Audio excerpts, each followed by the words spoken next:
What is going on, beautiful people? Welcome to another episode of the Narcissists Code. I'm your favorite, three favorites, self-aware narcissist, Mr. Lee Hammock, better known as Mental Illness across all social media platforms. This is your first time seeing my face or hearing my voice. I'm a diagnosed narcissist, and I use my platform on social media to raise awareness for NPD, get more people into therapy, and also validate the victims, survivors, and the thrivers of said disorder. Today's episode is going to be about, the question a lot of people ask me. Is a relationship with a narcissist or a toxic person, narcissistic person, whoever you're dealing with, is a relationship with a narcissist hopeless? Is it hopeless? Oh, goodness gracious.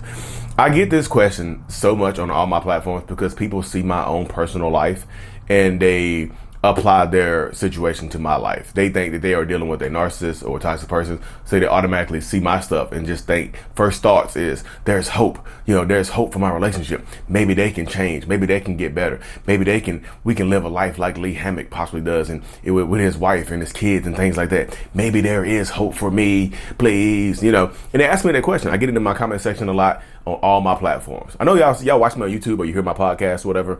My biggest platform is TikTok, where I have 1.6 million people that follow me. I'm also on Instagram and Facebook as well. So it's not just YouTube and the podcast. I have other platforms as well, y'all. But one of the most common questions is a relationship hopeless? Is there hope for my relationship? People, y'all be so in love, you don't want to let go. So I understand it. I get it. Well, Lee, you can't understand love. You're a narcissistic, evil bastard. You can't understand love. No, I get it. So I really, really do get it, y'all. It's hard to let a relationship dynamic go. It's hard to, leave a person that you've been with for years upon years upon years. I get that dynamic. So when you're dealing with a narcissist or a toxic person, or whoever you're dealing with, I feel like a lot of people, is it hopeless? To me, most of the times it is hopeless, depending on that person to change. This is my own personal perspective. You can find answers on other people's channels. You can go to Dr. Romney. You can go to Dr. Les Carter. You can go to anybody else's channels, and they're going to give you their own perspective. Mine says it's going to be hopeless most of the times. And I am a diagnosed self-aware narcissist who's in a relationship. But people see my relationship, you automatically think you apply that standard of my relationship or who I am to yours. I've been in psychotherapy for 5 years, y'all, and I am willingly going to go to therapy for the rest of my life. That is a choice of mine. It's not a requirement of my wife's.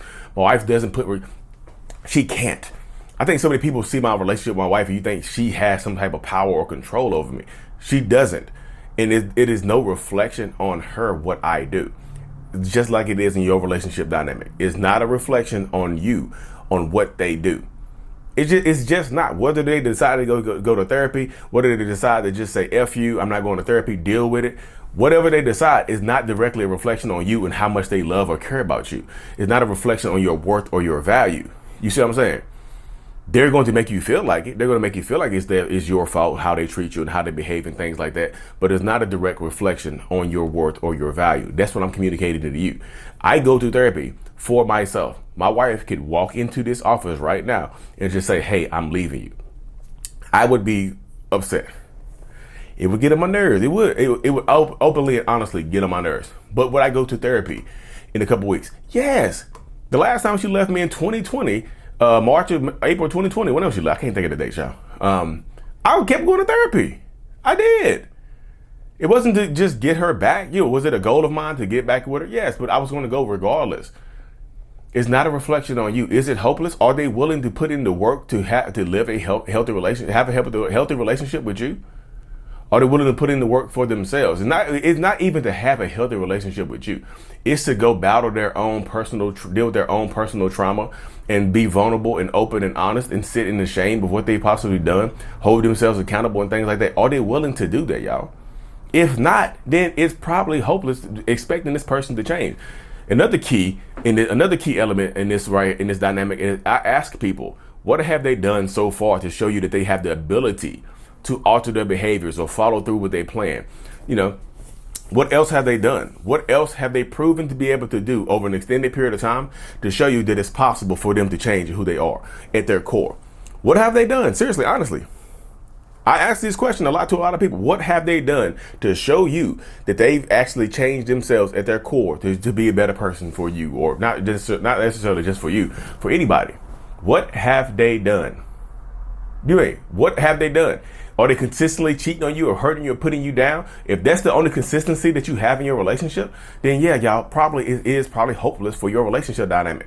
And this is not me trying to tell people to leave their partners or whatever. This is me trying to be realistic and show you, open your eyes to show you that it might not be possible for your person to be like Lee Hammock or Ben Taylor or someone of that ilk, or what's my man's name? The Nameless Narcissist. Somebody like that. You might not be of that ilk. You might not be, they might not be able to get to that point, y'all. Self-awareness is not easy. Self-awareness is tough as hell. You have to battle your demons on a daily basis. The demons don't go away, y'all. It's a war. It's a war. It's not just the one singular battle of your inner demons or your narcissistic side or your trauma and stuff like that. It is a war. It is an ongoing war that I will be fighting for the rest of my life internally. It just is. Is your person willing to fight that war for themselves, not for you? Take it off of you, y'all. Take that pressure off of yourself. Take it off of yourself. So many people apply this pressure to themselves like it's your fault that that person won't go get help. Did they go get help before you were with them? Because they didn't just start doing this before when you were with them. This behavior has been prevalent their entire lives. They didn't just get this behavior. This just didn't start right now. Why your relationship started, get off the ground.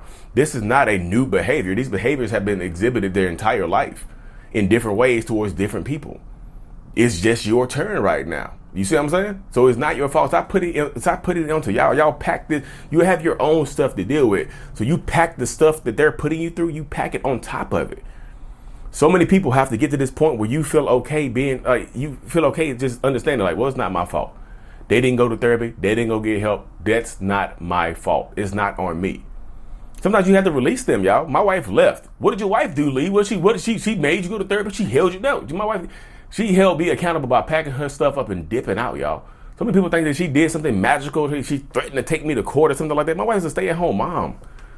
You know what I mean? She is. She's a stay-at-home mom. All our finances are commingled, though. She has access to every single thing that I have access to, and she does that. Like there's a level of trust in our relationship dynamic. No, she don't have to access spend no money. Like we work together. We communicate better. Can you communicate with this person in your life without being put down and told you shut the hell up or something like that, or told you mind your business, or told that you don't understand what's going on? Do your feelings matter to this person, or are they willing to validate your feelings now? Listen to yourself, y'all. Y'all tell me if you looking at my page and getting hope that your person can change, don't do that. They have to have hope for themselves. So most times the relationship dynamics are hopeless if you think you're going to have a healthy relationship with a person who doesn't listen to you, with a person who doesn't validate your experiences or celebrate your accomplishments or things like that. You are hoping against hope. That's when you come into the world. That's when you get into this level of like cognitive dissonance, where you try to tell yourself all these things can be true at the same time. No. He can treat me horribly, but also love me at the same time. Can they? Can they? You know what I mean? And I'm not laughing at y'all. I'm just trying to open your perspective up to just show you it's not your fault whether or not this person decides to go get help or not. It is not on you, y'all. I'm telling you, the burden is not on my wife. The burden is on me. You mean I hold myself accountable. And plus, I hold myself accountable in front of millions of damn people almost every single day, y'all, because I post stuff on social media. My life is public. I hold myself accountable by putting it out there in the public air. You see what I'm saying? I'm not telling you to tell your person to start a TikTok or a YouTube channel about their narcissism or their toxic behaviors. I am not telling you to do that. I'm just telling you to look at this stuff, write this stuff down, and ask yourself: is it real? What have this person showed me? That they have the ability to follow through with anything when it's concerning me, when it's concerning themselves overall? Because me, in my own personal relationship, every time I told my wife I was going to do something, I set a big, huge, kind of outrageous goal, I would hit that goal. My wife knows when I put my mind to something, I focus on it and I get it done. I told her straight to her face, I'm like, I'm going to focus on being a better person. I'm going to go to therapy for the rest of my life. This is my goal for myself, not for you, for myself. And I told her, and I've been following through with it. Why wouldn't she? Like I say, narcissists lie, but I've been following through for such a long time on my life and what I've been doing and what I've been saying. That yeah, she believes it because I've shown her proof that it's possible for me. What has your person in your life shown you that it's possible for them to go to therapy, work on themselves, or do anything? Read a book, read a personal development book, go to a seminar, read, Watch a YouTube video about being a better human being and applying what they learn. Not just listening to it and not just applying it for a short period of time, y'all. That's why I was just saying, some people can make drastic changes for a short period of time, like a little burst, but sooner or later it wears off. It's like cologne. When you spray some cologne as a perfume on, it's strongest when you first spray it on. It goes away after a while, doesn't it? Just like a narcissistic person or toxic person trying to change their behaviors, it's strongest at first, but sooner or later it goes away. It rubs off. It just goes off into the dynamic. You know what I mean? But again, I'll say this again, it's not a reflection on you.